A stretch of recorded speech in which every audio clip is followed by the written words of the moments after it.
پانی میں کوئے محمد۔ رمضان المبارک کے پرنور ایام میں دارالعلوم محمدیہ غوثیہ پھیرا شریف کے علمی و روحانی ماحول سے کریم آقا صلی اللہ علیہ وآلہ وسلم کی سیرت طیبہ کو دل نشیں اور اثر پذیر انداز میں سنیے۔ پیش کی جا رہی ہے خصوصی رمضان ٹرانسمیشن نقوش مصطفیٰ صلی اللہ علیہ وآلہ وسلم۔ بسم اللہ الرحمن الرحیم، سیدنا کریم صلی اللہ علیہ وآلہ وسلم۔ السلام علیکم ناظرین، پروگرام نقوش مصطفیٰ صلی اللہ علیہ وآلہ وسلم میں آپ کو خوش آمدید کہتے ہیں اور امید کرتے ہیں کہ آپ جہاں بھی ہوں گے ایمان اور صحت کی سلامتی کے ساتھ ہوں گے۔ الحمدللہ اللہ رب العزت کی توفیق خاص سے آج ہم اپنا 10واں روزہ مکمل کرنے کے قریب ہیں، مطلب ہمارا یہ رحمت کا جو عشرہ تھا یہ اپنے اختتام کو جا رہا ہے۔ حدیث مبارکہ میں آتا ہے، پیارے آقا علیہ الصلاۃ والسلام نے ارشاد فرمایا کہ رمضان المبارک کے جو پہلے 10 دن ہیں یہ رحمت کا عشرہ ہے، درمیان والے جو 10 دن ہیں یہ مغفرت کا عشرہ ہے، اور آخری جو 10 دن ہیں یہ نجات کا عشرہ ہے۔ تو اس کا مطلب یہ ہرگز نہیں ہے کہ پہلے 10 دنوں کے بعد مغفرت والے دنوں میں رحمت کا نزول نہیں ہوتا، یا آخری 10 دنوں میں مغفرت کا نزول نہیں ہوتا، بلکہ اس کا مطلب یہ ہے کہ پہلے 10 دنوں میں خصوصیت کے ساتھ رحمت کا نزول ہوتا ہے، اور درمیان والے 10 دنوں میں خاص طور پر مغفرت کی جاتی ہے مسلمانوں کی، اور آخری 10 دنوں میں جہنم سے آزادی ملتی ہے، نجات ملتی ہے۔ خوش نصیب ہیں وہ لوگ جنہوں نے اپنے یہ 10 دن اللہ رب العزت کی عبادت اور ریاضت میں گزارے، اللہ رب العزت کی رحمتوں کو سمیٹا، اور یہی تقریباً لوگ ہوں گے جو اگلے 10 دنوں میں بھی اپنی مغفرت کو سمیٹیں گے، اللہ رب العزت کی بارگاہ میں توبہ کریں گے اور اپنی مغفرت پائیں گے۔ اللہ رب العزت کی بارگاہ میں یہی دعا ہے کہ خالق کائنات ہم سب کو اللہ رب العزت کی رحمتوں کو سمیٹنے اور مغفرت طلب کرنے کی توفیق نصیب فرمائے۔ ناظرین کرام، چلتے ہیں آج کے پروگرام کے موضوع کی جانب، جو کہ ہجرت حبشہ۔ یہ وہ ہجرت ہے کہ جب مشرکین مکہ کا کوئی وار کارگر ثابت نہ ہوا، جب انہوں نے مذاکرات کر لیے، اس کے بعد بھی ان کو دلی تسلی نہ ہوئی، کوئی ان کا وار نہ چل سکا، تو اس کے بعد انہوں نے یہ کیا کہ مسلمانوں کے اوپر ظلم و ستم مزید بڑھا دیے۔ پہلے بھی ظلم و ستم کرتے تھے، لیکن مذاکرات کے بعد پھر انہوں نے عورتوں کے اوپر خاص طور پر ظلم و ستم کرنا شروع کر دیے، اور مسلمان غریبوں کے اوپر ظلم و ستم کرنا شروع کر دیے۔ تو اس کے بعد حضور علیہ الصلاۃ والسلام نے مسلمانوں کو حبشہ کی جانب ہجرت کرنے کا حکم عنایت فرمایا۔ اور پھر حبشہ کا انتخاب کیوں فرمایا، کون سے مسلمان شامل تھے، حضور علیہ الصلاۃ والسلام نے خود کیوں ہجرت نہ فرمائی، اور حبشہ میں جا کے مسلمانوں کا کیا رویہ رہا، ان تمام باتوں کا تذکرہ آج کے اس پروگرام میں ہم انشاءاللہ عز و جل کریں گے۔ میرے ساتھ تشریف فرما ہے پروفیسر ڈاکٹر محمد نعیم الدین الازہری صاحب، ترجمان دارالعلوم محمدیہ غوثیہ پھیرا شریف۔ ہم آپ کو خوش آمدید کہتے ہیں۔ ڈاکٹر صاحب بسم اللہ کیجیے اور ناظرین کو بتائیے کہ پہلا سوال ہمارا یہ ہے کہ مذاکرات بھی جس وقت کارگر ثابت نہ ہوئے، مشرکین مکہ کے ظلم و ستم بڑھنے لگے، تو اس کے بعد مسلمانوں نے کیا اقدامات کیے؟ جی بسم اللہ الرحمن الرحیم، سیدنا کریم صلی اللہ علیہ وآلہ وسلم۔ الحمدللہ رمضان المبارک کی پرنور ساعتوں میں ہم ہجرت حبشہ کے عنوان تک سیرت النبی صلی اللہ علیہ وسلم کا یہ مبارک سفر طے کرتے کرتے آج پہنچے ہیں، اور حضور کریم آقا صلی اللہ علیہ وآلہ وسلم کی پربہار سیرت کا یہ پرنور تذکرہ ہے، جس سے دل منور ہوتے ہیں اور انسان کو راحت نصیب ہوتی ہے، اور اپنے آقا صلی اللہ علیہ وآلہ وسلم کے ساتھ وابستگی میں، محبت اور تعلق میں مزید اضافہ ہوتا ہے۔ تو آئیے آج یہ جو سوال ہوا ہے اسی سے بات شروع کرتے ہیں کہ ہجرت حبشہ سے پہلے حضور نبی رحمت صلی اللہ علیہ وآلہ وسلم اور آپ کے صحابہ کرام نے پہلے ساری تکالیف بھی برداشت کی، پھر دنیا کے لالچ اور ہر چیز جو ہے وہ بھی سامنے رکھی گئی، لیکن آپ نے حق بات کو ترجیح دی اور باقی ہر چیز کو اپنے پاؤں کی ٹھوکر سے اس کو دھتکار دیا، اور کسی چیز کو پرے کا کی حیثیت نہ دی۔ تو اب انہوں نے پھر سے ایک دفعہ اوچھے ہتھکنڈے آزمانا شروع کیے، اور اب ٹارگٹ کرنا شروع کر دیا خواتین کو، تاکہ مسلمانوں کو مزید تکلیف دی جائے۔ اور خواتین میں سے بھی جو پسا ہوا طبقہ ہے، جو مختلف لوگوں کے ہاں نوکرانیاں تھیں، خادمائیں تھیں، لونڈیاں تھیں، ان میں سے اگر کوئی اسلام قبول کر لیتی تو اس کا تو جینا ہی اجیرن کر دیتے نا، مشکل کر دیتے۔ تو ان میں تاریخ میں ہمیں نام ملتے ہیں، علامہ ابن اسحاق نے علیہ الرحمہ ذکر کیا کہ زنیرہ نام کی ایک خاتون تھیں جنہوں نے اسلام قبول کیا، تو ان پہ بڑا ظلم و ستم کیا جاتا۔ اسی طرح النہدیہ ایک خاتون تھیں جن کو اتنا ستایا گیا کہ ان کی بینائی چلی گئی اور اسلام کے لیے وہ فقد بصرہا، اپنی بصارت کھو بیٹھی، اور بعد میں حضور صلی اللہ علیہ وسلم کی دعا سے کرم نوازی ہوئی، اور بعد میں کرم نوازی سے پھر بصارت لوٹ آئی تھی، لیکن ایک دفعہ تو قربانی ہو گئی بصارت کی۔ اسی طرح ام عبیس ایک خاتون تھیں، ان کے اوپر بڑا ظلم و ستم ہوا، اور اسی طرح صحابہ کرام میں سے جو ینگ ٹین ایجر اور بالکل جو ہے وہ نوجوان صحابہ تھے، ان پہ بہت زیادہ ظلم کیا گیا۔ ان میں ایک نام حضرت مصعب ابن عمیر رضی اللہ تعالیٰ عنہ کا ہے۔ یہ بڑے ناز و نعم میں پلنے والے، عیش و عشرت میں جنہوں نے زندگی دیکھی تھی اور کبھی کانٹا تک نہ چبھا تھا، اور بہت زیادہ لاڈ اور پیار سے پلے تھے۔ تو جب یہ حضور نبی رحمت صلی اللہ علیہ وسلم کی زلف گراگیر کے اسیر ہوئے اور سرکار دو عالم کی محبت ان کو نصیب ہوئی، تو پھر ان کی ماں نے ان کو گھر کے ایک بند تاریک کمرے میں قید کر دیا، اور ان کے سارے وہ جو ناز و نعم تھے وہ چھڑوا دیے۔ یہ بہترین خوشبو استعمال کرتے تھے جو عرب کی مہنگی ترین خوشبو ہوتی، اور لباس ایسا پہنتے تھے جیسے آج کل ہم برانڈڈ لباس کہتے ہیں، یعنی کوئی بھی غیر معیاری چیز نہیں پہنتے تھے، اور ان کے لباس کی عرب میں مثالیں دی جاتی تھی۔ ماں نے وہ لباس کی آسائش ختم کر دی، کھانے کی آسائش ختم کر دی، تکلیفیں دینا، وہ ماں بھی مطلب یہ ہے کہ ساری رحم کو بھول کے ظلم پہ اتر آئی۔ لیکن انہوں نے اس کے باوجود کہ 3 سال ان پہ ظلم و ستم ہوتا رہا، ان کو قید کیا گیا، نہ انہوں نے حضور کی محبت میں کمی آنے دی، نہ اسلام سے وابستگی میں کمی آنے دی، لیکن اس کے ساتھ ساتھ اپنی ماں کا احترام جو بنتا تھا وہ بھی باقی رکھا۔ یہ اسلام کی خاص بات ہے کہ ظلم بھی سہتے رہے، لیکن ماں کا جو ریگارڈ ہے وہ بھی کرتے رہے۔ وہ جو قرآن حکیم میں فرمایا گیا کہ وَإِن جَاهَدَاكَ عَلَىٰ أَن تُشْرِكَ بِي مَا لَيْسَ لَكَ بِهِ عِلْمٌ فَلَا تُطِعْهُمَا وَصَاحِبْهُمَا فِي الدُّنْيَا مَعْرُوفًا، کہ تم اگر وہ تمہارے ماں باپ کفر اور شرک کی دعوت دیں تو اس بات میں ان کی فرما برداری نہ کرو، لیکن دنیا میں وَصَاحِبْهُمَا فِي الدُّنْيَا مَعْرُوفًا، دنیا میں ان سے نیکی کرتے رہو۔ تو حضرت مصعب ابن عمیر نے یہ معاملہ بھی جاری رکھا۔ اسی طرح ایک اور حضور صلی اللہ علیہ وسلم کے صحابی حضرت طلحہ بن عبید اللہ، ان کے اوپر بہت ظلم ہوا، اور ظلم و ستم کی کیفیت یہ تھی کہ ان کی بھی جو والدہ تھی وہ غلاموں کے ذریعے ان کے پاؤں میں بیڑیاں ڈلواتی، پھر ان کو بازار میں لے جاتی، پھر بازار میں ساتھ ساتھ کوڑے مارتی۔ وہ بڑے سخت مزاج کی خاتون تھی، اپنے ہی بیٹے پہ ظلم و ستم کرتی۔ ایک دن اسی طرح مار کے آپ کو بازار میں لے جایا جا رہا تھا، تو ایک بندے نے دوسرے سے پوچھا کہ یہ عورت کون ہے؟ کہا یہ فلاں عورت ہے اور یہ اس کا بیٹا طلحہ بن عبید اللہ ہے۔ تو کہا کہ یہ اس کو کیوں مار رہی ہے؟ ترک دینہ الی دین آخر، ان کا جرم یہ ہے کہ انہوں نے اپنا پرانا دین چھوڑ کے نیا دین اختیار کر لیا ہے۔ تو کہا کہ لما لا یرد علیہا، یہ آگے سے کوئی جواب کیوں نہیں دیتا؟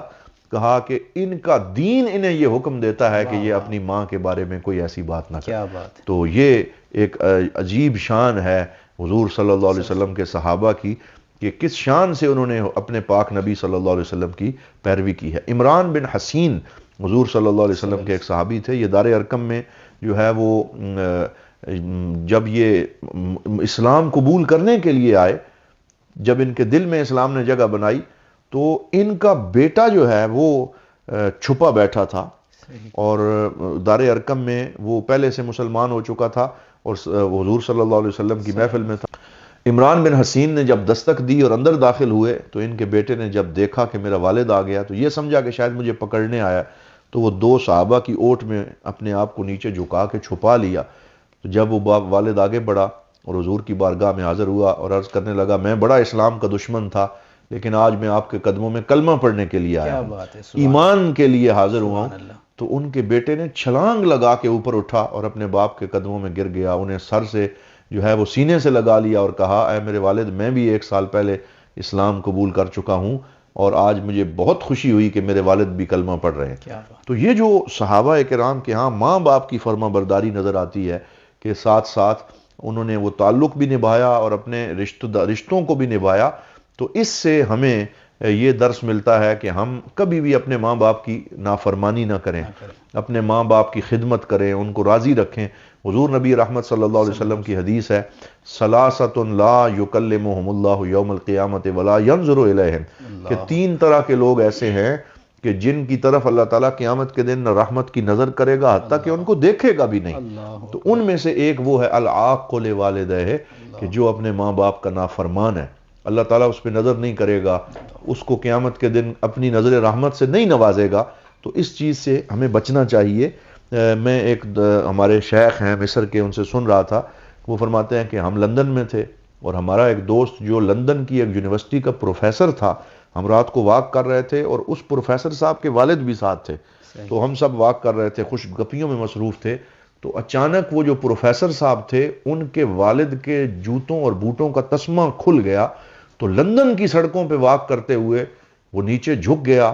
اور اپنے باپ کے کھلے ہوئے تسمے باندھنے لگا، اور اس کو بالکل اس چیز میں کوئی شرمندگی محسوس نہ ہوئی کہ لوگ کیا کہیں گے کہ یہ پروفیسر جو یونیورسٹی کا ہے یہ نیچے بیٹھ کے اپنے باپ کے جوتے کے تسمے باندھ رہا ہے۔ یہ اسلام عظمت ماں باپ کو دیتا ہے کہ اس وقت بھی وہ اپنے والد کی خدمت کر رہا تھا، اگرچہ مغربی معاشرہ ہے تو لوگ پھر اور عزت دیتے ہیں اور انہیں پتہ چلتا ہے کہ مسلمان اپنے رشتوں کو کس قدر نبھاتے ہیں۔ سبحان اللہ۔ مطلب والدین کی جانب سے بھی مشکلات مل رہی ہیں۔ جی ہاں، مشرکین مکہ تو دیتے ہی تھے، لیکن ماں ہو کے بھی مشکلات میں ڈال رہی ہے بیٹے کو، پھر بھی اسلام کے دامن کو نہ چھوڑا۔ اور انہوں نے بھی، حضور علیہ الصلوۃ والسلام کے غلاموں نے بھی ایک میسج دیا، ایک درس دیا اسلام کے اوپر چلتے ہوئے ناظرین کرام، کہ والدین کی خدمت کو ترک نہیں کیا۔ اگرچہ مشرکین تھے، کافرہ تھیں والدین،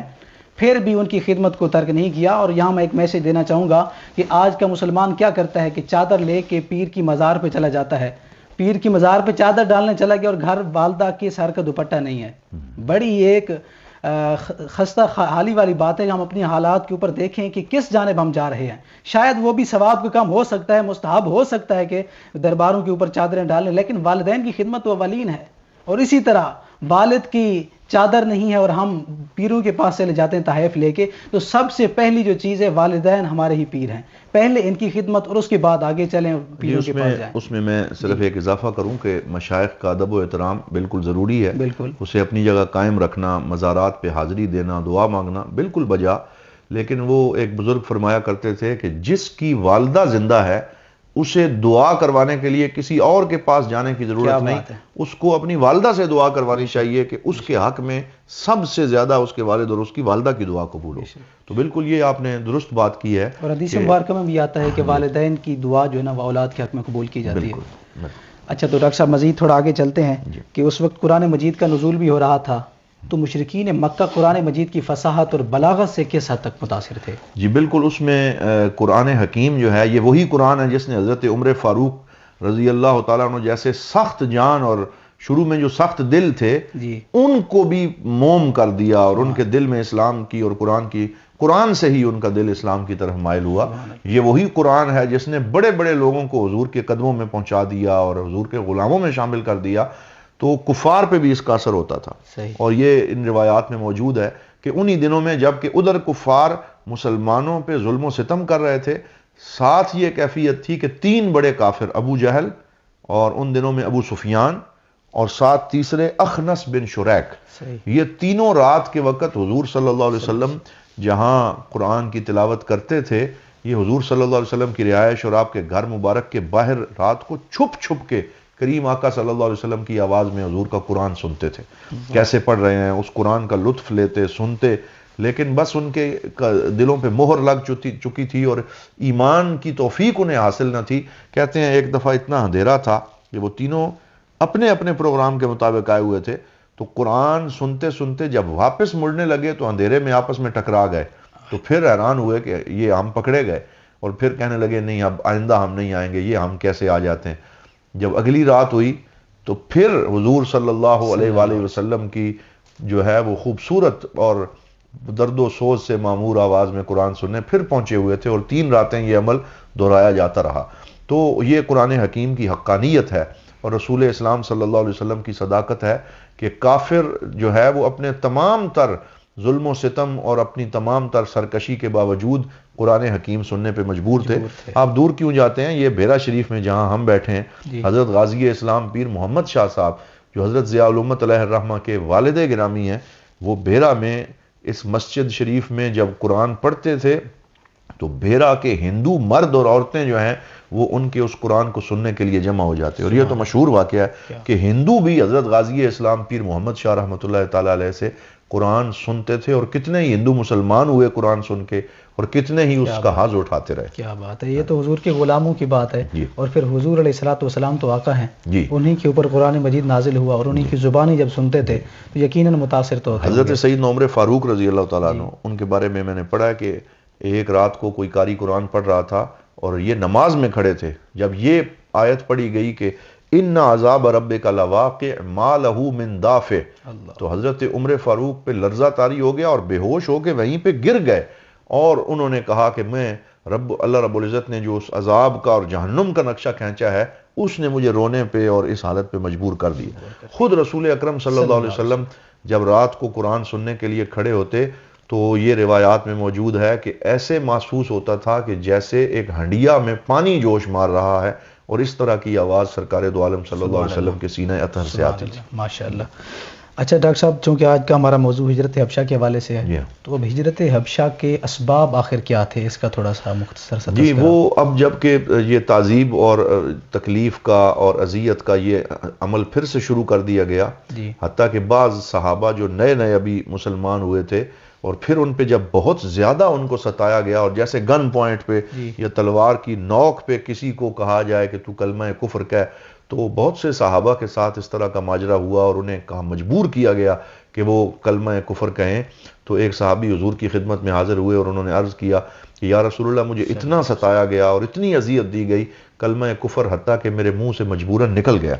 تو صحابہ حضور نے ان سے پوچھا کہ تیرے دل کی کیفیت کیا تھی؟ انہوں نے کہا یا رسول اللہ، میرے دل میں تو ایمان پختہ تھا اور دل میں کوئی تغیر تبدل واقعہ نہیں ہوا۔ تو حضور صلی اللہ علیہ وآلہ وسلم نے فرمایا کہ ان عادوا فعد، کہ اگر پھر وہ اسی طرح کی تعذیب اور اسی طرح کی اذیت دیں اور تمہیں مجبور کریں تو پھر زبان سے اگر کوئی کلمہ نکل بھی گیا تو اللہ رب العزت نے اس کی معافی دی ہے۔ اور پھر قرآن حکیم کی یہ آیت پڑھی کہ الا من اکرہ وقلبہ مطمئن بالایمان، کہ وہ بندہ جس کو مجبور کر دیا گیا لیکن اس کا دل اگر ایمان پہ مطمئن ہے تو پھر، لیکن جب نوبت یہاں تک پہنچ گئی اور ان کو ستا کے اسلام چھوڑنے پہ مجبور کیا جانے لگا تو پھر حضور صلی اللہ علیہ وآلہ وسلم نے اپنی اسٹریٹجی اور اپنی پالیسی اور حکمت عملی کو بدلا، اور اللہ رب العزت کے حکم سے اور اجازت سے وہ صحابہ کرام کو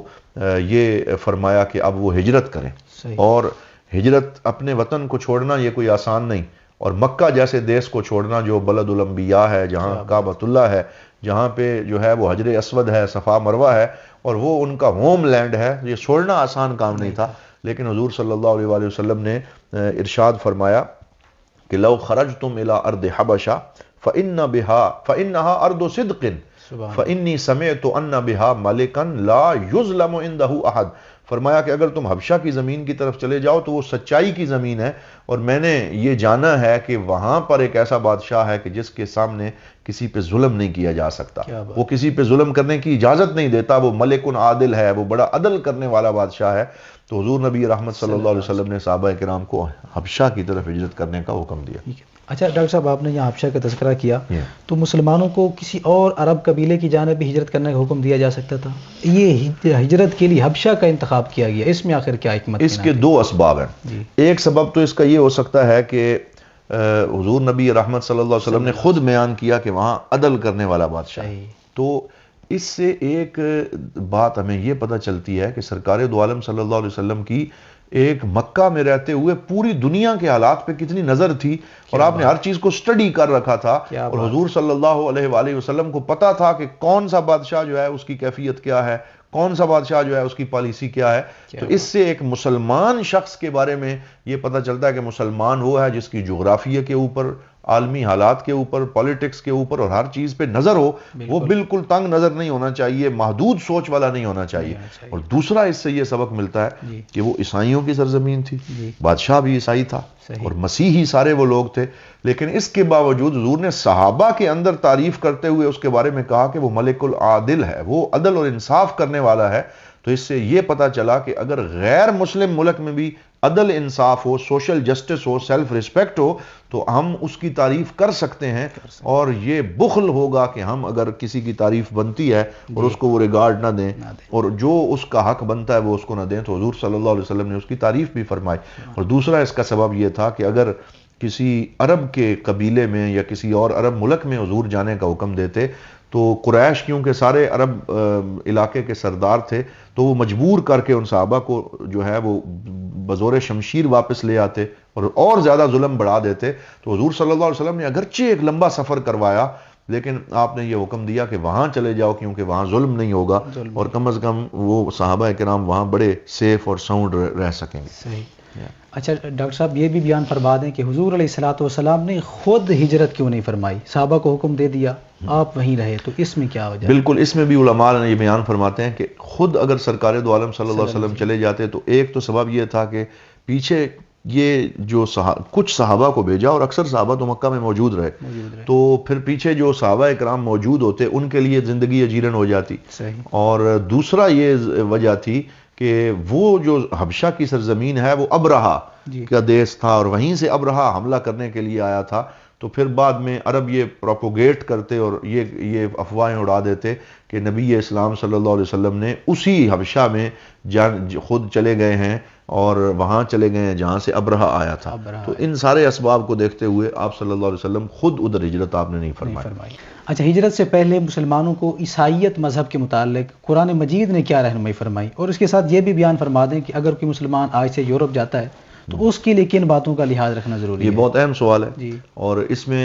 ہم نے کل بھی ذکر کیا تھا کہ قرآن نجمن نازل ہوا ہے اور ضرورت کے مطابق مسلمانوں کی ذہن سازی کرنے کے لیے قرآن کے زندہ و جاوید واقعات اور آیات نازل ہوئے. اس یہی وجہ ہے کہ جب حبشہ کی طرف ہجرت کرنی تھی تو اس سے پہلے دو اہم ترین صورتیں نازل ہوئیں، ایک سورہ مریم اور دوسری سورہ کہف، تاکہ مسلمانوں کو جو غیر مسلم کلچر ہے وہاں ڈیل کیسے کرنا ہے، وہاں معاملات کو کیسے آگے بڑھانا ہے، وہاں اسلام کی نمائندگی کیسے کرنی ہے، ذہنی طور پہ تیار ہو جائے. ابھی تک تو ایسی کوئی صورت نازل نہیں ہوئی تھی کہ جس میں عیسائیوں کے عقائد ڈسکس کیے جائیں، حضرت عیسیٰ کا ذکر ہو، سیدہ مریم کا ذکر ہو اور دیگر غیر مسلموں کے ساتھ تعلقات کا ذکر ہو. تو اب سورہ مریم اور سورہ کہف نازل کر کے ہجرت حبشہ سے پہلے مسلمانوں کو ذہنی طور پہ تیار کر دیا گیا کہ اب اگر انہیں کسی عیسائی سے ڈیبیٹ کرنا پڑے تو وہ اسلام کا صحیح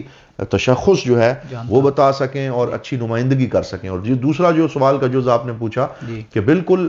اس سے ہمیں یہ سبق ملتا ہے کہ مسلمان جب کسی ملک کی طرف سفر کریں، یورپ جائیں، امریکہ جائیں، کینیڈا جائیں، تو ان کو خالی ذہن نہیں جانا چاہیے بلکہ جانے سے پہلے اسلام کو سٹڈی کرنا چاہیے تاکہ اگر ان کو وہاں پہ اسلام کی سفارت کاری کرنی پڑے، اسلام کے احکامات بیان کرنے پڑیں تو وہ اسلام کی اچھی نمائندگی کر سکیں. لیکن افسوس ہوتا ہے کہ ہمارے ہاں سے جو لوگ جاتے ہیں وہ ویزے کی خاطر، وہ صرف نیشنلٹی کی خاطر، وہ گرین کارڈ کے لیے، وہ وقتی مصلحتوں کی خاطر جاتے ہیں اور رزق روزی کے اسباب سے ہی باہر نہیں نکل سکتے. اور بہت کم ایسے ہوتا ہے کہ وہاں جا کے وہ اسلام کی نشر و اشاعت اور اس کے فروغ کے لیے بھی کچھ کر سکیں. اللہ تعالیٰ کے کچھ ایسے بندے ہیں جو آج کے زمانے میں بھی یورپ میں، امریکہ میں اور ان معاشروں میں اسلام کی خدمت کر رہے ہیں اور وہی وہ لوگ ہیں جو اصل میں حضور صلی اللہ علیہ وسلم کی سیرت کے اس پیغام کو سمجھ کر صحیح طریقے سے وہاں پہ خدمت دین کر رہے ہیں. تو ہمارا یہ پیغام رمضان المبارک کے ایام میں ان احباب کے لیے بھی ہے جو پاکستان سے ہجرت کر کے اور امیگریشن کے ذریعے مائیگریٹ ہو کے مختلف یورپی ممالک میں یا دیگر ممالک میں ہیں کہ وہ وہاں صرف اپنی روزی روٹی کو نہ دیکھیں بلکہ اسلام کے اچھے نمائندے ثابت ہوں. حضرت قبلہ پیر محمد امین الاسناد شاہ صاحب دامن برکاتہم القدسیہ نے ایک دفعہ مجھے یہ واقعہ سنایا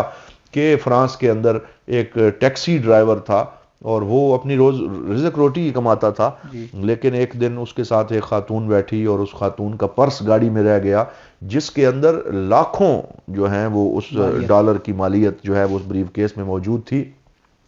تو اگر وہ چاہتا تو وہ کسی کو پتہ نہ چلتا اور وہ ان کو غبن کر لیتا، لیکن اس مسلمان نے تلاش شروع کر دی اور پھر اس خاتون کے گھر تک جا پہنچا اور پھر خود اسے بتایا کہ میں ٹیکسی ڈرائیور ہوں، آپ میرے ساتھ سوار ہوئی تھیں، یہ آپ کی امانت ہے. تو اس کی وجہ سے وہ خاتون نہ صرف کہ مسلمان ہو گئی بلکہ اس کی وجہ سے فرانس کے میڈیا کے اوپر یہ خبر نشر ہوئی کہ ایک مسلمان نے اتنا بڑا کام کیا ہے کہ اس نے بجائے اس کے کہ وہ ان پیسوں کو آگے پیچھے کرتا اس نے وہ امانت پہنچائی ہے. تو یہ آج کے دور میں بھی ہونا چاہیے کہ مسلمان حضور صلی اللہ علیہ وسلم کی سیرت کے صحیح مبلغ بن کے وہاں جائیں، ان کی سیرت سے، ان کے کردار سے پتہ چلے کہ وہ حضور کے غلام ہیں۔ آج کے مسلمان کو خاص طور پہ ان اقدامات کی کرنے کی ضرورت ہے کہ لوگ متاثر ہوں، دیکھیں کہ مسلمان اس طرح کا ہوتا ہے، ان کی ایسی سیرت ہے اور ان کا یہ ایسا اسلام ہے۔ اللہ رب العزت ہم سب کو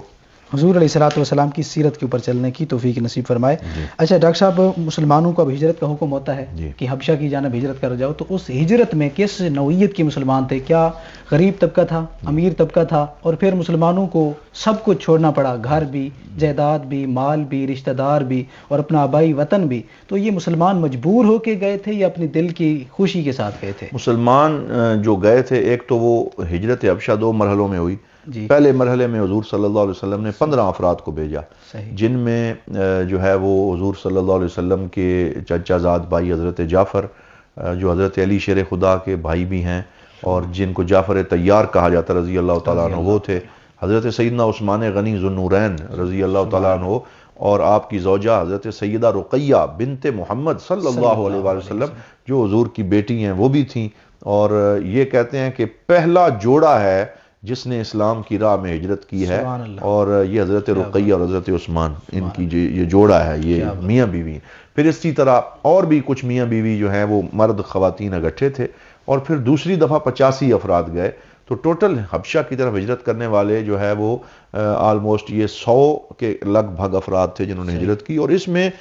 ہر طبقہ فکر کے لوگ تھے، مثلا اغنیاء بھی تھے، فقراء بھی تھے، مالدار بھی تھے اور غریب بھی تھے۔ اور مالدار حضرات جو ہیں ان کا اگر ہم نام لیں تو اس میں حضرت عثمان اور حضرت رقیہ خود ایک مالدار تو نہ تھے لیکن سٹیٹس بہت اونچا تھا کہ مکہ کے عظیم لوگوں میں تھے۔ پھر حضرت جعفر بن ابی طالب، حضرت عبد الرحمن بن عوف بہت بڑے مالدار تھے، حضرت زبیر بن العوام بہت بڑے مالدار تھے۔ تو حضرت ام حبیبہ جو ابو سفیان کی بیٹی ہیں، مکہ کا ایک سردار ہے نا، اس کی بیٹی ہیں، اور یہ اس وقت عبید اللہ بن جحش جو ہیں ان کی یہ بیوی تھیں، اور یہ دونوں بھی سے، تو اس طرح کر کے مالدار لوگ بھی تھے اور فقراء بھی تھے۔ اچھا، اب اس کی کیا وجہ ہے کہ مالدار بھی تھے؟ اس میں 3 میسج دینا مقصود تھے۔ پہلا پیغام تو نجاشی کے لیے تھا کہ حضور صلی اللہ علیہ وسلم اسے یہ بتانا چاہتے تھے کہ ہم نے صرف پسا ہوا طبقہ نہیں بھیجا، فقراء نہیں بھیجے، بلکہ مکہ کی کریم اور بڑے بڑے مالدار لوگ جو ہیں یہ بھی بھیجے ہیں تاکہ اس ڈیلیگیشن کی قدر ہو۔ دوسرا یہ پیغام ان کے لیے تھا کہ جو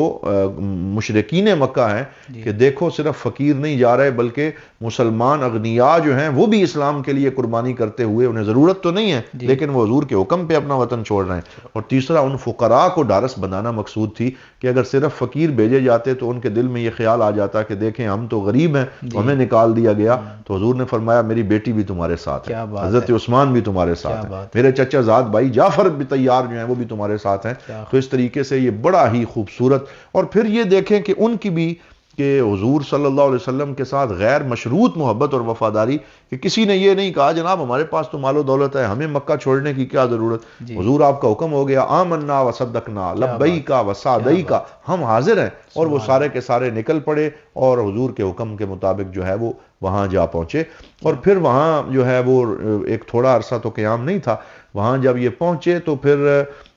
یہ اب جب جا رہے ہیں تو اس وقت یہ 6 نبوی کی بات ہم کر رہے ہیں، تو اس میں یہ جا رہے ہیں تو تقریباً یہ 7 سال مکہ کے اور 7 سال ہی یہ بن جاتے ہیں مدینہ پاک کے، تقریباً 14-15 سال تک یہ صحابہ کرام جو ہیں یہ وہاں رہے اور وہاں ایک طویل قیام کیا۔ بار بار حضور سے پوچھتے یا رسول اللہ ہم واپس آنا چاہتے ہیں، آ جائیں، حضور فرماتے ابھی انتظار کرو، انہیں روکے رکھا۔ اور پھر جب غزوہ خیبر جو ہے وہ ہوا تو اس وقت سن 7 ہجری میں مدینہ پاک میں حضور نے انہیں بلایا، اور ادھر خیبر فتح ہوا، ادھر یہ قافلہ ان عاشقوں کا پہنچا جو طویل عرصے سے اپنے نبی سے بچھڑے ہوئے تھے، تو حضور نے اپنے بازو کھول کے ان کا استقبال کیا اور یہ مشہور جملہ فرمایا لا ندری بأیہما نفرح بفتح خیبر ام بقدوم جعفر، کہ آج مجھے یہ سمجھ نہیں آ رہی کہ کس چیز کی خوشی زیادہ مناؤں، خیبر کی فتح ہونے کی یا جعفر کے آنے کی۔ اور پھر حضور صلی اللہ علیہ وآلہ وسلم نے انہی میں سے حضرت ام حبیبہ جو ہیں ان سے خود نکاح بھی فرمایا، کیونکہ ان کے جو خاوند عبید اللہ بن جحش تھے وہ وہاں انہوں نے مذہب تبدیل کر لیا، وہ عیسائی ہو گئے، تو حضور صلی اللہ علیہ وآلہ وسلم نے حضرت ام حبیبہ جو ہیں ان سے نکاح فرمایا۔ اور یہ بھی ان حبشہ والے جو اتنا طویل فراق کاٹ کے آئے تھے، ان کو ان کا سٹیٹس بلند کرنے کے لیے، ان کی عزت اور تکریم کے لیے حضور صلی اللہ علیہ وسلم نے ان کو نوازا، اور اس طریقے سے یہ سارا ہجرت کا عمل مکمل ہوا۔ سبحان اللہ۔ اچھا، جب مسلمان ہجرت کر کے جا رہے ہیں حبشہ کی جانب، جی، تو مشرکین مکہ نے پھر کیا اقدامات کیے؟ بالکل مشرکین مکہ کے پاؤں جلنے لگے، اور انہیں پتہ چل گیا کہ اب یہ مسلمان 100 کے قریب اگر وہاں پہنچتے ہیں تو پھر تو یہ اسلام کا پیغام جو ابھی تک تو ہم نے مکہ میں بالکل اس کو بند کر کے رکھا ہوا تھا، اب یہ پیغام باہر نکلے گا اور عالمی دین یہ کہیں نہ بن جائے، اور اتنے دور تک پھر یہ کلمہ پڑھنے والے زیادہ نہ ہو جائیں۔ تو وہ تو بڑے پہلے ہی اسد کے جلے بھنے ہوئے تھے، انہوں نے عمر بن العاص، جو اس وقت ابھی مسلمان تو نہیں ہوئے تھے، وہ بڑے اسلام کے دشمن تھے، اور اسی کے ساتھ ساتھ ان کے ساتھ ایک اور نام ہمیں ملتا ہے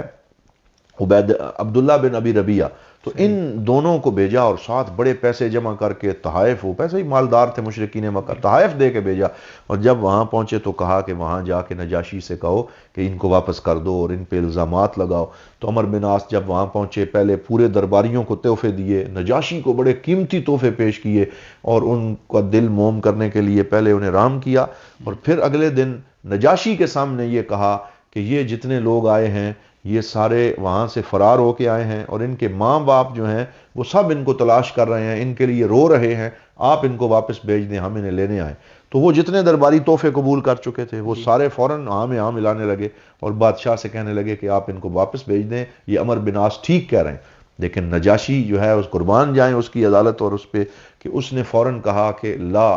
حتی اسمع منہم، میں اس وقت تک کوئی فیصلہ نہیں کروں گا یہاں تک کہ ان سے بھی پوچھوں جو مسلمان میرے پاس آئے ہیں کہ یہ کیوں آئے ہیں۔ تو یہی وہ وجہ ہے کہ سرکار نے فرمایا تھا وہ ایسا بادشاہ ہے عدل کرنے والا کہ کسی پہ ظلم نہیں کرتا، اور بالکل ایسا ہی ہوا۔ اس نے ان کو بلایا، اور بلا کے ان مسلمانوں کو ایک دفعہ تو بڑے وہ ڈر گئے، لیکن کہا کہ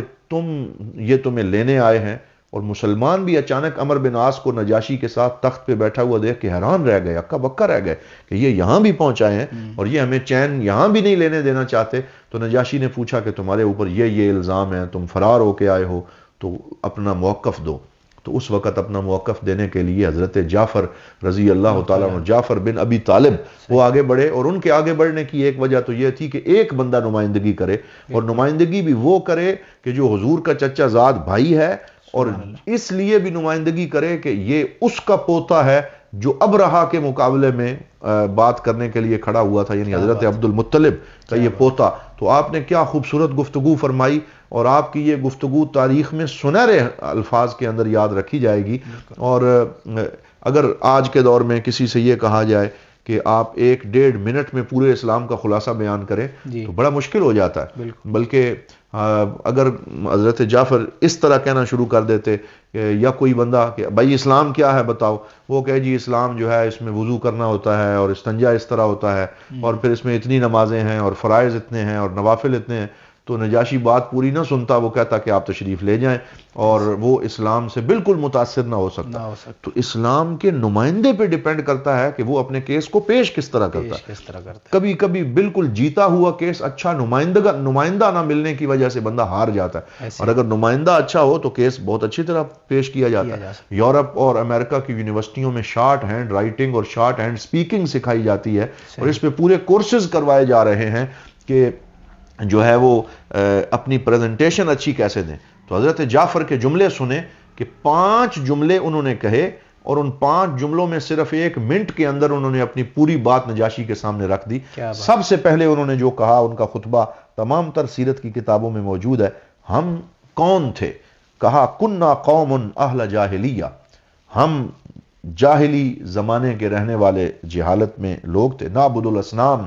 بتوں کی پوجا کرتے تھے، ناکل المیتا، اور ہم مردار کھاتے تھے، ونسیء الجوار، پڑوسیوں سے برا سلوک کرتے تھے، ونقطع الارحام، اور اپنے رشتہ داروں سے برا سلوک کرتے تھے، ویأکل القوی منا الضعیف، اور ہم میں سے جو طاقتور ہے وہ کمزور کو کھاتا تھا اور اس کا حق سلب کرتا تھا۔ پھر کیا ہوا؟ حتی جاء سیدنا محمد صلی اللہ علیہ وسلم، ہمارے پاس ایک ایسا شخص آیا، ایک ایسی ہستی آئی، نعرف نسبہ و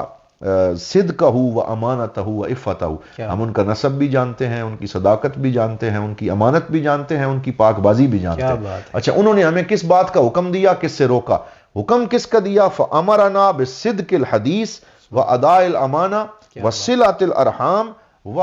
صدق الجوار. انہوں نے ہمیں ان باتوں کا حکم دیا کہ سچ بولیں، امانت میں خیانت نہ کریں، اور کسی کے ساتھ ظلم نہ کریں، اور پڑوسیوں سے حسن سلوک کریں. اور ہمیں اس بات سے منع کیا عن الفواحش وقول الزور واکل مال الیتیم، کہ ہم فحاشی کے ارتکاب نہ کریں، جھوٹ نہ بولیں، یتیم کا مال نہ کھائیں. فعاد علینا قومنا فظلمونا وقہرونا وکذبونا وعذبونا، تو ہماری یہ قوم ہماری دشمن ہو گئی اس بات کے اوپر، اور ہمارے اوپر ظلم کرنے لگے، ہمیں قیدی بنا دیا. تو ہمارے نبی نے ہمیں کہا کہ تم نجاشی کے پاس چلے جاؤ، کہ وہ ایسا بندہ جس کے پاس کسی پہ ظلم نہیں کیا جاتا. تو نجاشی فوراً کہنے لگا کہ کیا تمہارے نبی نے میرا نام لیا ہے، اس نے میرا ذکر کیا ہے؟ تو اس کا دل اور نرم ہو گیا، اور پھر اس نے اٹھ کے کھڑا ہو گیا اور کہنے لگا تمہارے نبی پہ جو اللہ کا کلام نازل ہوا ہے اس میں سے کچھ مجھے سنا سکتے ہو؟ تو یہاں بھی حسن انتخاب کی داد دینی چاہیے کہ حضرت جعفر بن طیار نے کوئی ایسی آیت نہیں پڑھی کہ جو اسلام کی نمائندہ آیت نہ ہو،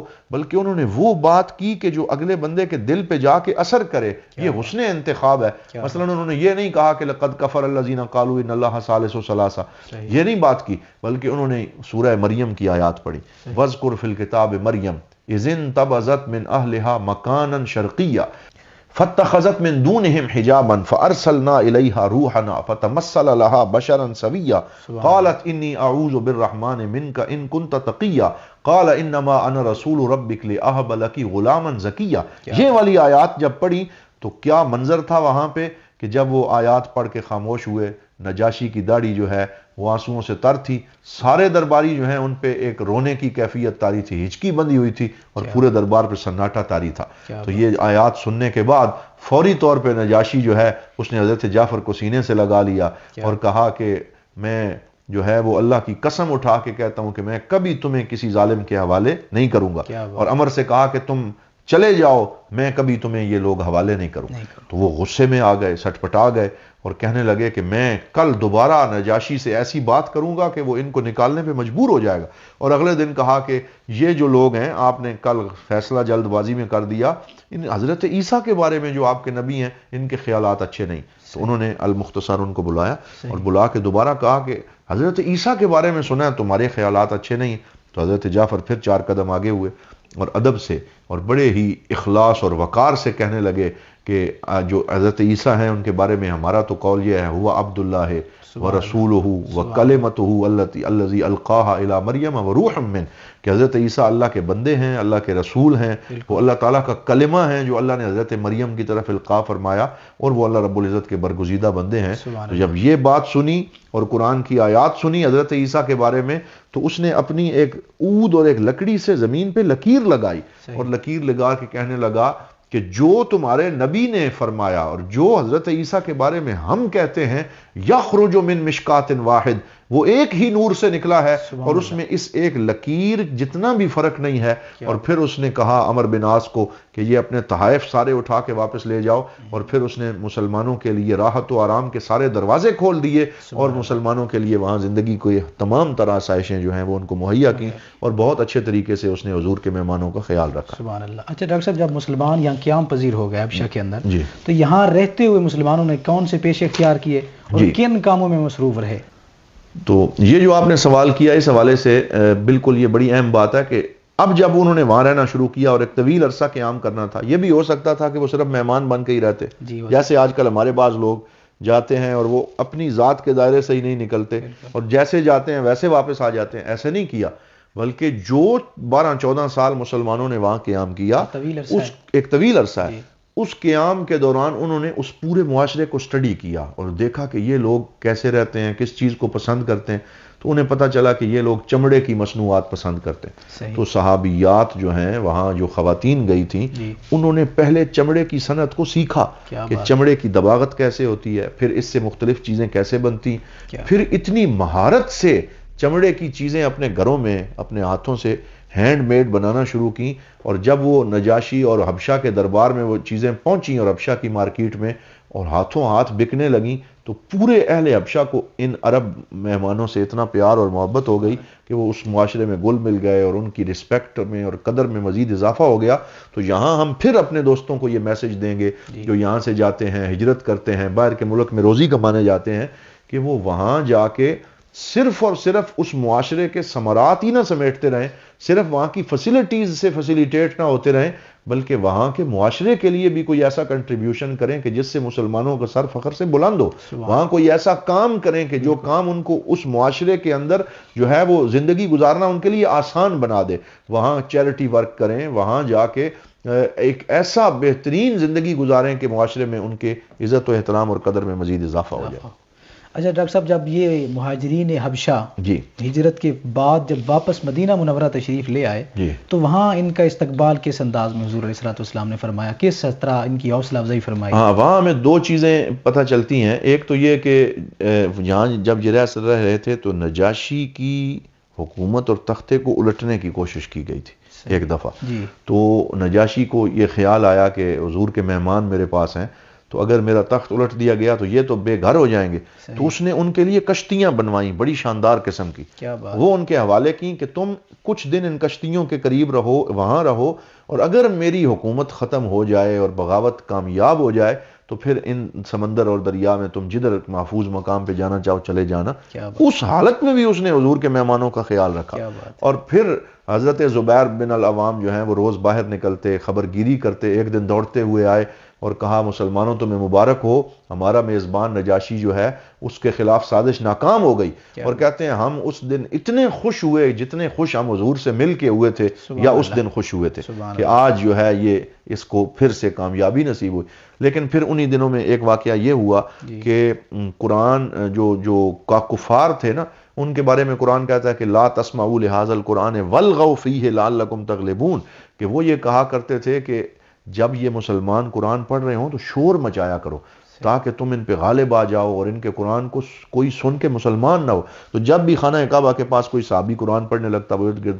شور و غوغا مچا دیتے، بدتمیزی کا طوفان کھڑا کر دیتے۔ ایک دن حضور صلی اللہ علیہ وسلم خانہ کعبہ کے سین کے اندر جو ہے سورہ والنجم کی آپ نے تلاوت فرمائی، والنجم اذا ہوا ما ضل صاحبکم وما غوا وما ينطق عن الهوى ان هو الا وحی یوحى۔ جب حضور صلی اللہ علیہ وسلم اس سورت کی تلاوت کر رہے تھے تو پورے ماحول پہ سکتہ طاری ہو گیا، اور کفار جو ہیں وہ بھی مبہوت کھڑے ہو کے سنتے رہے، کوئی شور نہ کر سکا، اور پورے ماحول پہ حضور کی آواز کا وہ ایک کیفیت جو ہے وہ طاری ہو گئی۔ اور جب قرآن پڑھتے پڑھتے حضور صلی اللہ علیہ وسلم اس آیت پہ پہنچے فَبِأَيِّ آلَاءِ رَبِّكَ تَتَمَارَى هَذَا نَذِيرٌ مِّنَ النُّذُرِ الْأُولَى آزِفَةِ الْآزِفَةِ لَيْسَ لَهَا مِن دُونِ اللَّهِ كَاشِفَةٌ أَفَبِهَذَا الْحَدِيثِ تَعْجَبُونَ وَتَضْحَكُونَ وَلَا تَبْكُونَ وَأَنْتُمْ صَامِدُونَ فَاسْجُدُوا لِلَّهِ وَاعْبُدُوا۔ اب یہ آیت سجدہ بھی ہے، اس پہ اب ہم یہ میں نے اس لیے پڑھی کہ سیرت کا بیان ہو رہا ہے، ہم سب جو ہیں سجدہ بھی کریں اس آیت کو سن کے انشاءاللہ۔ تو یہاں جتنے لوگ تھے حضور بھی سجدے میں گرے، مسلمان بھی سجدے میں گرے، تو سارے کفار بھی سجدے میں گر گئے، اور جب وہ سارے کافر بھی نہ چاہتے ہوئے بھی سجدے میں گر گئے، ان پہ کیفیت ایسی طاری ہوئی تو یہ افواہ ہر طرف پھیل گئی کہ سارے مکہ والوں نے اسلام قبول کر لیا۔ جب یہ بات جو ہے وہ ادھر پہنچی تو وہ لوگ جو ہیں وہ تو چل پڑے، انہوں نے کہا کہ اب تو مسئلہ ہی حل ہو گیا، وہ خوشی خوشی حبشہ سے واپس آ گئے اور یہاں پہنچے۔ لیکن کافروں کو جلد یہ احساس ہوا کہ یہ ہم کیا کر بیٹھے، تو انہوں نے ایک افواہ اڑا دی۔ تو انہوں نے یہ کہا کہ انہوں نے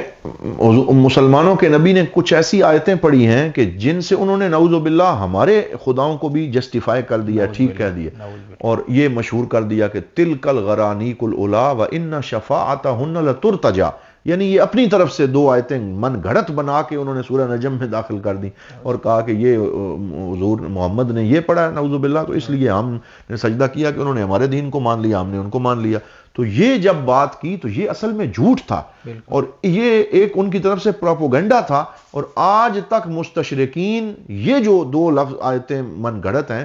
اس پروپیگنڈے کو حضور صلی اللہ علیہ وسلم اور مسلمانوں کے خلاف استعمال کر رہے ہیں، اس پہ کتابیں لکھ رہے ہیں۔ اور حضرت قبلہ پیر کرم شاہ صاحب الازہری رحمۃ اللہ تعالی علیہ، آپ نے ضیاء القرآن میں اور ضیاء النبی میں اس کا مسکت جواب دیا ہے۔ آپ وہاں سورہ نجم کی ان آیات کے تناظر میں پڑھیں تو آپ کو سارا جواب مل جائے گا کہ یہ بالکل جھوٹ تھا، یہ من گھڑت بات تھی، اور یہ انہوں نے حضور صلی اللہ علیہ وسلم پہ بہتان لگانے کی کوشش کی۔ لیکن صحابہ تو واپس آ گئے، جب یہاں آئے تو پھر سے وہی جو ہے وہ سختیاں، وہی مشقتیں، وہی اذیت جاری تھی تو صحابہ کرام کو پھر سے اذیت دی جانے لگی. المختصر یہ کہ حضور نے حکم دیا پھر واپس چلے جاؤ، تو پھر چلے گئے، پھر وہاں طویل عرصہ قیام کیا، حتیٰ کہ جب حضرت ام حبیبہ کے ساتھ حضور صلی اللہ علیہ وسلم کی شادی ہوئی تو وہ شادی اسی طرح ہوئی کہ حضور صلی اللہ علیہ وسلم نے اپنے ایک صحابی کو وکیل بنا کے بھیجا کہ جاؤ نجاشی سے کہو کہ میری ام حبیبہ کے ساتھ جو ہے وہ رضی اللہ تعالیٰ عنہ کے ساتھ نکاح کا اعلان کر دیں. تو اس وقت یہ جو آج کل میں سمجھتا ہوں کہ فقہاء کے لیے اس میں بھی ایک بہت بڑا سمجھ لیں کہ ایک مسائل کو حل کرنے کے لیے کہ جب خامد کسی اور ملک میں ہو اور بیوی کسی اور ملک میں ہو اور وکالت کے ساتھ کس طرح نکاح ہوتا ہے، تو اس کی یہ ایک مثال بھی موجود ہے. تو نجاشی نے سارا وہ حق مہر تیار کیا اور اپنی طرف سے سونا اور چاندی اور انگوٹھیاں تحفے میں حضرت ام حبیبہ کو پیش کی، ایک بہت بڑے ولیمے کا بندوبست کیا. اور پھر اس کے بعد جب بدر فتح ہوا تو حضور صلی اللہ علیہ وسلم نے نجاشی کو خط لکھا اور کہا کہ جاؤ اور نجاشی کو بتاؤ کہ الحمدللہ اللہ نے ہمیں بدر میں فتح عطا فرمائی. تو نجاشی نے اس وقت تک اپنے اسلام کو مخفی رکھا ہوا تھا تاکہ میرے لوگ مخالف نہ ہو جائیں، لیکن جب حضور کا خط آیا تو وہ ادب سے کھڑا ہو گیا، تخت سے نیچے اترا، حضور کا خط پڑھا، پھر اسے چوما، پھر اسے آنکھوں سے لگایا، پھر سجدہ شکر ادا کیا کہ آج میرے نبی نے مجھے خط لکھا ہے، اور پھر اسلام حضور سے بڑی محبت کا اظہار کیا. جب مسلمان حبشہ سے واپس آئے اور کچھ عرصے بعد پتہ چلا کہ وہ حضور کا ان مہمان جو ہے وہ صحابہ کا میزبان اب اس دنیا سے چلا گیا، اپنی ڈیوٹی دے کے واپس اس جو ہے وہ اللہ تعالیٰ کی بارگاہ میں حاضر ہو گیا، تو حضور روئے. اور حضور صلی اللہ علیہ وآلہ وسلم نے مدینہ پاک کے اندر جو ہے وہ نجاشی کی نماز جنازہ ادا فرمائی، جسے صلاۃ الغائب آج کل اسی سے لوگ استناد کر کے یہ کہتے ہیں کہ جی غائبانہ نماز جنازہ پڑھنا درست ہے، لیکن احناف کا موقف یہ ہے کہ حضور صلی اللہ علیہ وسلم نے خود فرمایا کہ جب نجاشی کی غائبانہ نماز جنازہ آپ نے پڑھی تو آپ نے فرمایا کہ تمہارے لیے غائب ہے، میرے لیے غائب نہیں ہے، بلکہ اللہ تعالیٰ نے سارے فاصلے مٹا دیے ہیں اور نجاشی کے جسد خاکی کو اللہ نے میرے سامنے کر دیا. تو حضور صلی اللہ علیہ وسلم نے ان کا نماز جنازہ بھی ادا کیا اور ان کے لیے بہت دعا بھی مانگی اور ان کے لیے بشارتیں جو ہیں وہ بھی عطا فرمائیں. تو یہ آج وہ پورا موضوع تھا، اگرچہ ایک طویل بحث تھی لیکن ہم نے کوشش کی کہ ہجرت حبشہ کی یہ ساری تفصیلات اپنے سامعین کے لیے عرض کر دی جائیں. بہت شکریہ ڈاکٹر صاحب. ماشاءاللہ ناظرین کرام، آج کی اس خوبصورت پروگرام میں بہت کچھ سیکھنے کو ملا. بڑی ہی خوبصورت گفتگو فرمائی ڈاکٹر صاحب نے بھی کہ مشرکین مکہ ظلم و ستم کرتے کرتے جب ان کے ظلم انتہا کو پہنچ گئے تو مسلمانوں کو حکم ہوتا ہے کہ اب حبشہ کی جانب ہجرت کر جاؤ. اور وہاں ہجرت کرنے کے بعد بھی مسلمان وہاں ہاتھ باندھ کے بیٹھ نہیں گئے، بلکہ اپنے کاموں میں مصروف ہو گئے اور اپنے پیشے کے ذریعے، اپنے ان ہاتھوں کی کاریگری کے ذریعے لوگوں کی محبتیں سمیٹیں اور لوگوں کے دلوں میں گھر کر گئے. تو اس طرح بھی مسلمانوں کی محبت جب ان کے دلوں میں گئی تو لوگ اسلام کی جانب راغب ہوئے. تو یہ بھی ایک خوبصورت طریقہ ہے لوگوں کو اسلام کی طرف بلانے کا. اور اس کے ساتھ ساتھ وہاں کا جو بادشاہ تھا نجاشی رضی اللہ تعالیٰ عنہ، جنہوں نے بعد میں اسلام قبول کر لیا تھا، کیسا خوبصورت حکمران تھا کہ جو مسافر آئے تھے، جو ان کے نزدیک ان کے مذہب والے نہیں تھے، پھر بھی انہوں نے ان کی خدمت کی، ہر لمحہ ان کی خدمت کرتے رہے. اور جب آپ نے جنگ کے لیے گئے تو مسلمانوں کے لیے کشتیاں دے دی کہ میں اگر نہ رہوں تو تم ان کشتیوں پہ سوار ہو کے چلے جانا. کیسا خوبصورت حکمران تھا. تو ناظرین کرام، آج بھی اس رمضان المبارک کی خوبصورت گھڑیوں میں، برکتوں والے لمحات میں اللہ رب العزت کی بارگاہ میں ہم یہی دعا کرتے ہیں کہ خالق کائنات آج کے اس پر فتن پر آشوب دور میں ہمیں بھی کوئی اس قسم کا حکمران عطا فرمائے جو مسلمانوں کی آواز بلند کرنے والا ہو، مسلمانوں کے حق کی جنگ لڑنے والا ہو. ناظرین کرام، اب اسی ہمیں دیجیے اجازت، پھر ملتے ہیں ایک نئے دن، نئے عنوان، نئے مہمان کے ساتھ. اللہ نگہبان.